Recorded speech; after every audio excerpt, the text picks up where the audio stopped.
I was thinking about silence today. Why is silence so scary? I've heard many people complaining about noise pollution, how people are unconscious of invading others with loud music, publicly arguing or shouting, like when someone is on the phone, for instance, in a restaurant or any public place. They are quite oblivious that their private conversation is not so private because they're almost yelling on the phone. Have you noticed that? And interestingly, if you also notice that people avoid silence. Yes, being quiet, being still is undesirable, even scary. Do you wonder why? I do. I noticed one thing. All around us, we're flooded with stimulants, entertainment, the internet, all variety of conversations. It's rare to have more than a few moments of relaxation in silence. But my point is, do we really want it? Can we handle the quiet? Or are we so addicted to noise that we couldn't function without it? In a very disturbing study, researchers found that 67% of people preferred to give themselves electric shocks. Yes, you heard right, electric shocks, rather than be alone or do nothing without external distractions. My personal experience of this is when I attended my first 10-day Vipassana meditation course. I had a lady next to me who complained of discomfort. I mean, it's difficult to sit for this long because we are not used to it. Then she complained of high blood pressure and finally heart palpitations.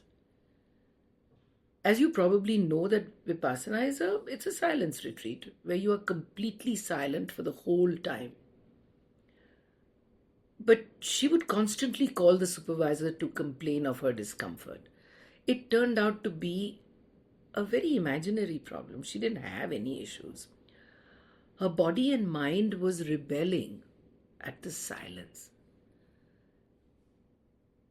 The untutored mind and all its fears of being alone. That is what it was. It wasn't physical discomfort at all. So silence opens the door to unaddressed feelings and thoughts, and noise keeps our attention distracted. That way, we don't want to think about whether we're feeling sad, or we might have grief, or that we might be feeling unloved, for instance. When we turn down the volume of our thoughts, our monkey mind jumps incessantly from one thought to the next, like worrying or going over our to-do list over and over and over again, or ruminating over the past. See, we are not designed to be loners. Our brains are built to engage with the outside world. So most of us live our lives focused on external activities. We've never known anything else or been taught the benefits of being quiet and still. So when we are told to meditate, for instance, or sit navel gazing as it's called, we find it tough. We can't concentrate. The mind rebels because self-reflection, we say, is so boring. I mean, how can you do it for more than a few seconds? And where is stillness ever modeled for us? Most of us have seen our parents and families go, go, go, go, go. So we don't know what simply being is all about. Another term that is popular these days is downtime. Because of the enormous stress-related issues we are witnessing in our society, downtime is proving to be a very powerful skill. Experiments show how giving this downtime gift to yourself replenishes the brain's store of attention and motivation.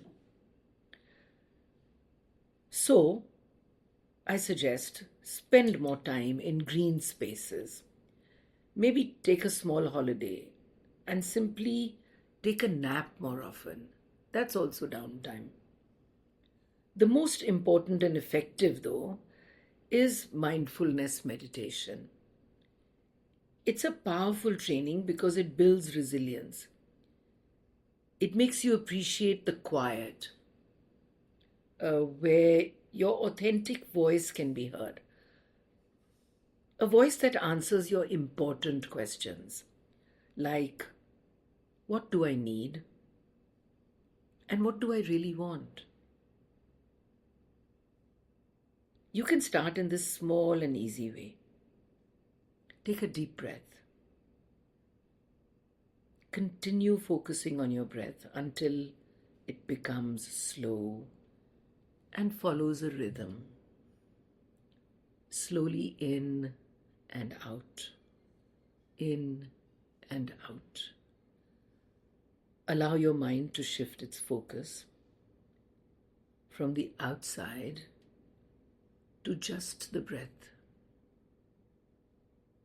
Feel where it enters the body and leaves the body. When you notice that you've gone away, simply come back.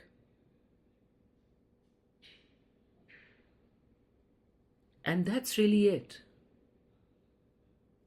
Simple.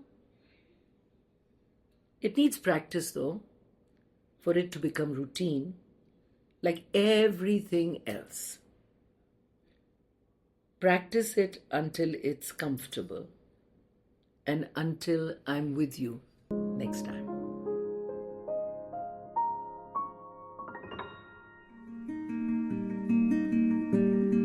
That was this week's episode for the Cellular Alchemist podcast with spiritual psychologist Ritu Malhotra. Don't forget to follow the podcast and join us next week for yet another episode.